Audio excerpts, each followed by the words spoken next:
This video intended for educational purposes.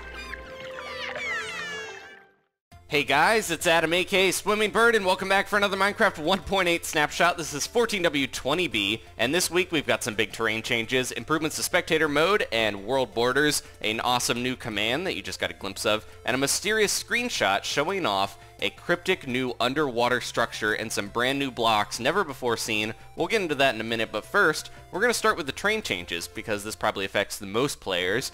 Ooh, ominous.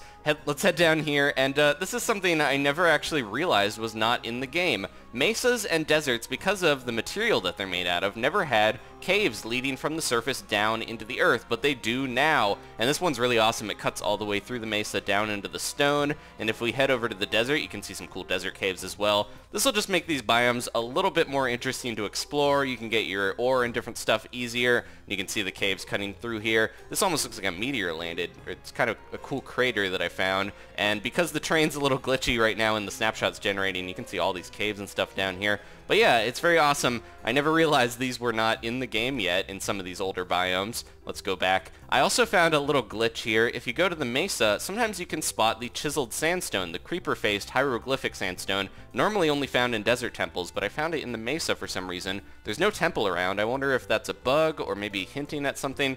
Anyways, that's a cool new addition. So we're going to go into spectator mode. Now this mode is usually used to spectate, obviously, during PvP and minigame matches, and you can also scroll the mouse wheel to fly a lot faster than you could in creative mode. But now you can fly up and down just as fast. Finally, this is a much better way to move around in a world if you're exploring, trying to load in terrain, stuff like that. So it's a nice new addition.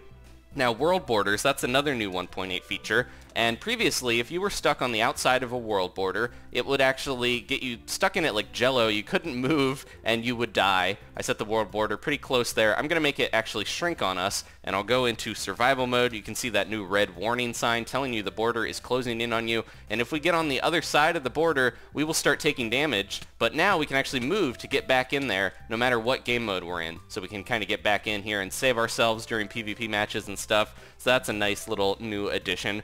So the new command that I mentioned, I gotta set the world border out a little bit here. Blam. All the Endermen like to teleport into the little area. It's kind of funny they like flee the border as well. So the new command that you saw over there a few times, actually you glimpsed it, it is the title command. And if I push this button, you can see it will show you a title on the screen that you can type out, and you can add subtitles to it and have those play as well at the bottom there, and you can change different things. So it's the /title command, and you can select who it's going to show for, and then if you put times, this is the first number here is the fade in time. This is how long it stays on screen, and the second is the fade out time there. So this is all in-game ticks. So if I was to set this a lot shorter and then click it, you'd see it comes in and then it goes out very fast. And you can set the title.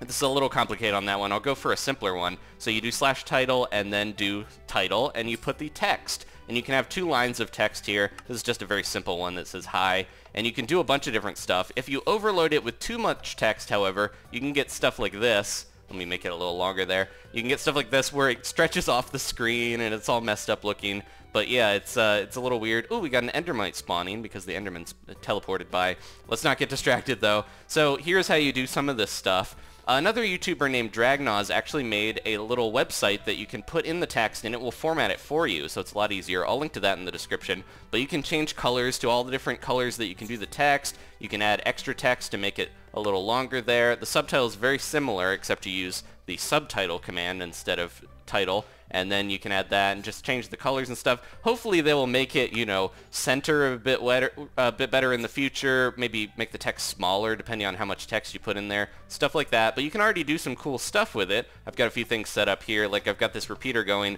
to say challenger approaching. In case you're doing like a Smash Brothers thing or something and you have a new person jump in the ring, you could do that, or just little things like that.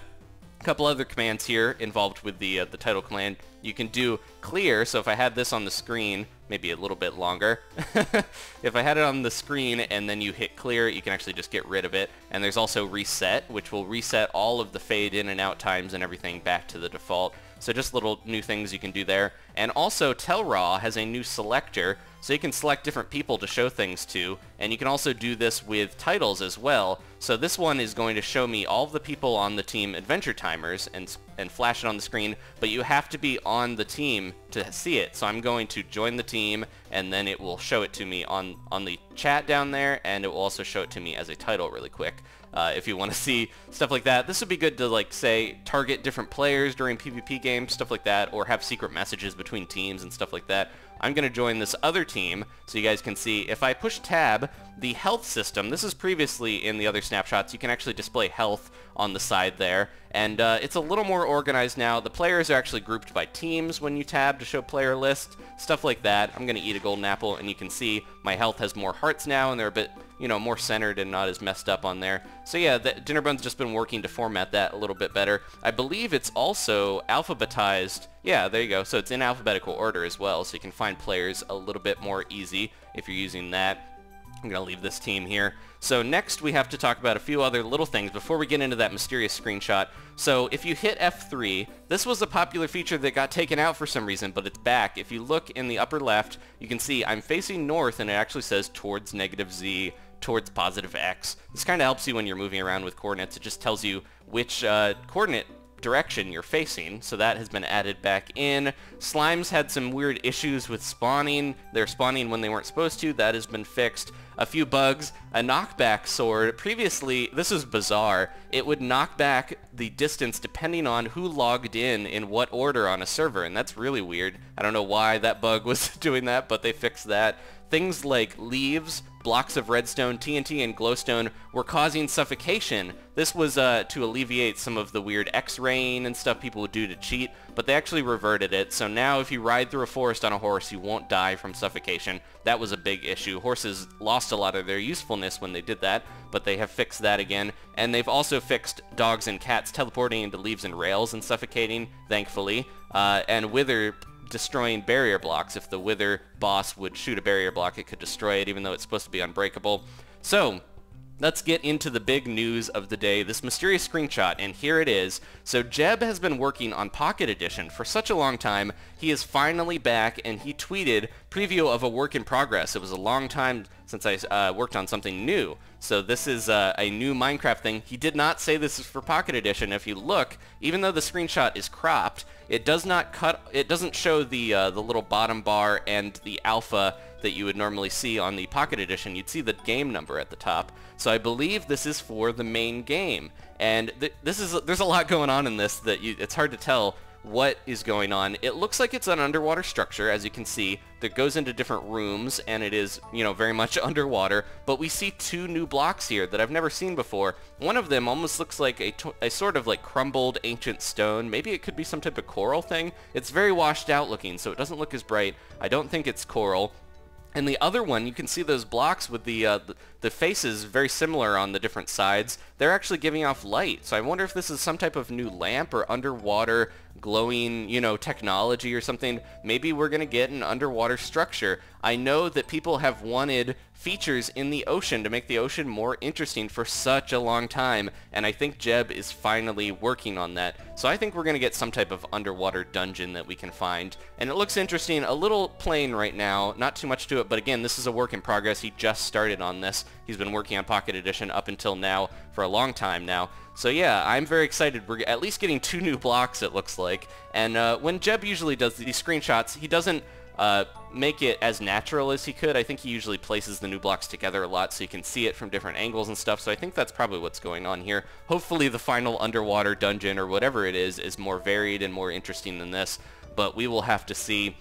So yeah, this is an awesome new feature, and hopefully we're going to get more of it in the future, because I do love these adventure updates that add more blocks and more survival things. So stay tuned, we will see what that is. Before we close out, I did want to show you guys, this is how I made that little title come up when we went in a certain area. I have a comparator running, and it says if a player walks over the specific coordinate with a radius of 1, it will play that title that shows you the pit. So you could use this for adventure maps or different things where you walk in a door and it says, you know, whatever place. And I could see this being very useful for adventure maps. Hopefully servers don't use this to spawn or spam messages for all the players and stuff like that.